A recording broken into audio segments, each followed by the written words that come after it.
Good morning and welcome to a regular meeting of the panel of utility commissioners and staff of the Public Utilities Regulatory Authority held today, Wednesday, May 28th, 2025 at 9 a.m. by remote teleconference.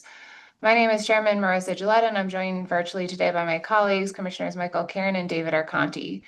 We have a regular calendar in front of us today. We'll turn to the first item, docket number 250105, the annual assessment to fund the development and administration of enhanced emergency 911 program.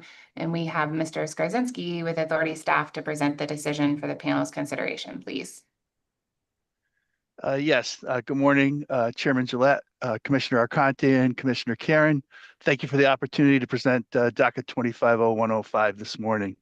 In this proceeding, pursuant to Section 16256G of the General Statutes of Connecticut, the authority is tasked with determining the monthly fee schedule to be assessed to subscribers of each telephone service, wireless service, voice over internet protocol, or VoIP, to fund the development and administration of the state's enhanced emergency E911 program. The fee schedule is based on the annual operating budget established by the Department of Emergency Services and Public Protection, or DSPP, and the estimated total number of subscriber lines as of January 1st, 2025.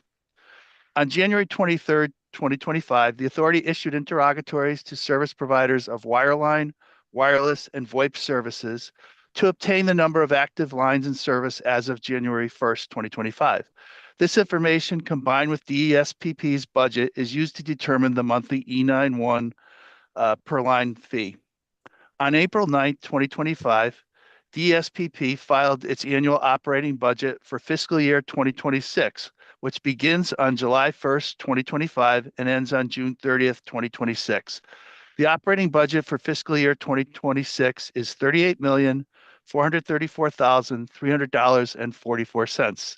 DSPP's budget supports a multitude of Connecticut's emergency communication functions, including the operation of Connecticut's statewide emergency telecommunications, the 911 database and network systems, regional emergency telecommunication centers in Connecticut cities with populations of greater than 40,000, public service answering points, state police 911 emergency telecommunications, and telecommunicator certification training, to name a few.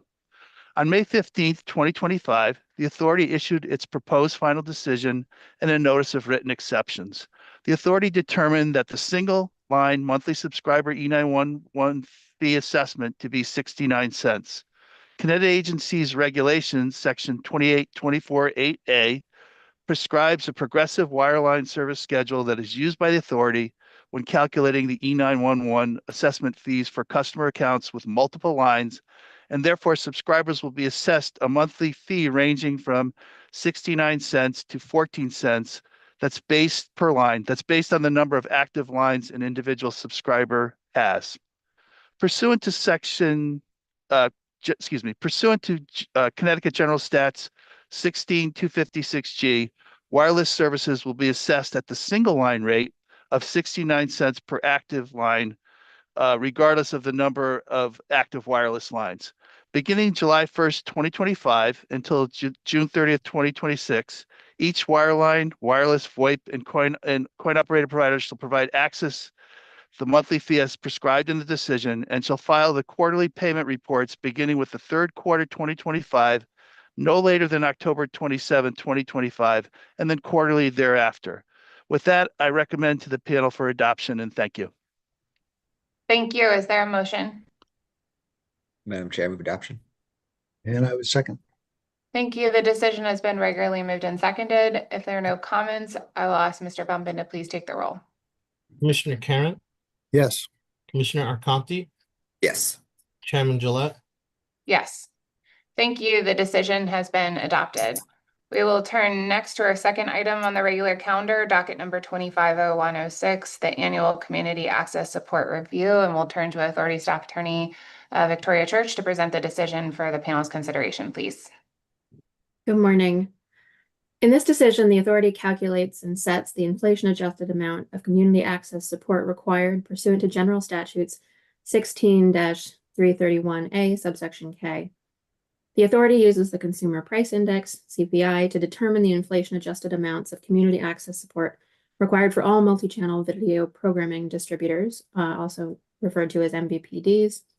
This docket was initially delegated to EOE to the point of the proposed final decision, at which time further authority staff reviewed the decision.